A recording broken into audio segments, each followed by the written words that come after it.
is got some involvement in the criminal justice system. Many of them guilty of nothing but being too broke to afford a lawyer to defend them.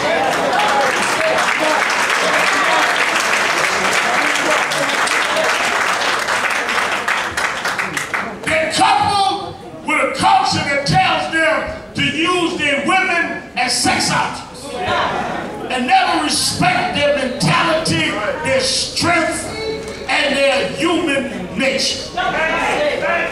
So when you wed this wicked culture with a plot to incarcerate and eliminate them, you have a combination that will destroy you. Well, over 100 years ago, when we came out of slavery, there was one black man that tried to get away, a runaway slave. And I always said, Reverend Daughtry, there were all kinds of slaves. There was, from my studies, gifted slaves. So there were talented slaves, singing slaves. They could harmonize out in the field. There were smart slaves that could break cotton down.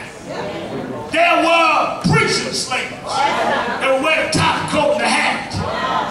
There were poetic slaves that could look at the river and write poetry in between their chores. But the only kind of slave I would ever want to be is a runaway slave.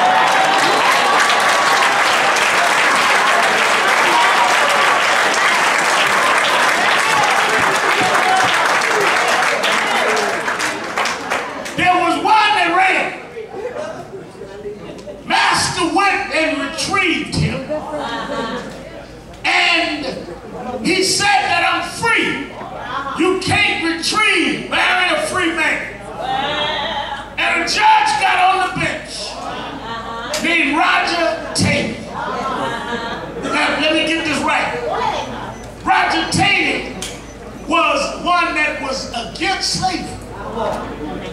His background was that he was not for slavery, but he said, I have to uphold the law. And the law is that there are no rights that a black has that a white is bound to respect. Dred Scott decision. Well, we come over a century now. We're no longer in official slavery. We no longer consider plantation property. But the 21st century definition of second-class citizenship is that you're submitted to a criminal justice system that will convict you 4 times more likely for the same crime, same criminal background. That we are 13% of the population, but 50% of the prison population. So the new disorder, the new second-class citizenship is the criminal justice system. Not bad as slavery, but certainly still unequal.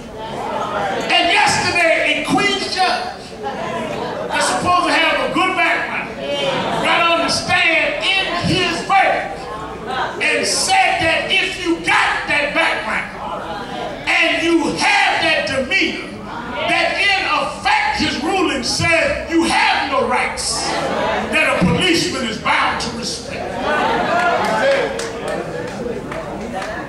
They gonna say that's extreme, but tell me then what he said.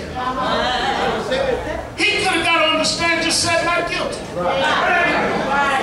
But he made it a point to give the reason. And in the reason, he robbed us of our rights.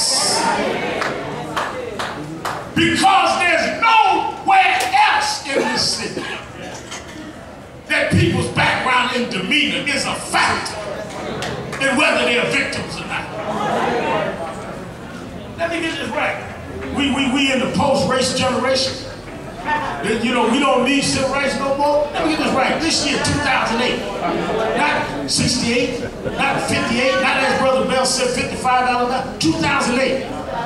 You got 3 black men can be shot one day by police for not having a gun, not being a threat, not committing a crime.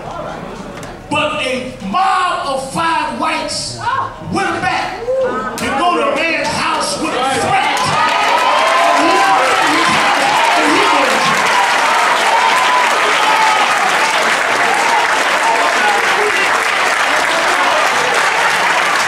Shut it down, man. Shut it down.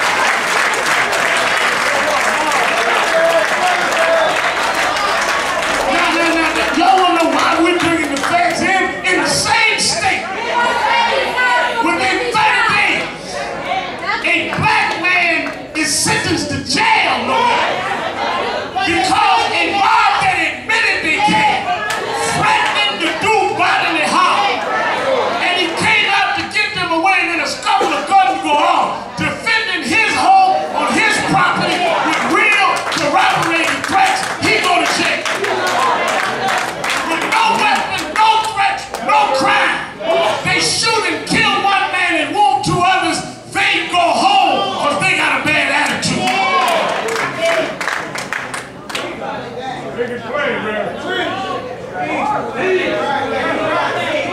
But just follow the story. The thing that God always was the wisdom of the mothers. Because what Pharaoh didn't know, and Herod didn't know, is that when others couldn't figure it out, there's something God puts in oppressed women that gives them a way to break Pharaoh's grip. Moses' mama said, I can't give my son. She's like, Valerie, I can't give up my child. She had Nicole in her, I can't stop. She said, I tell you what, all my friends is giving their children away or running away. She said, I'll tell you what I'm going to do. I've been watching the main house. I'm going to put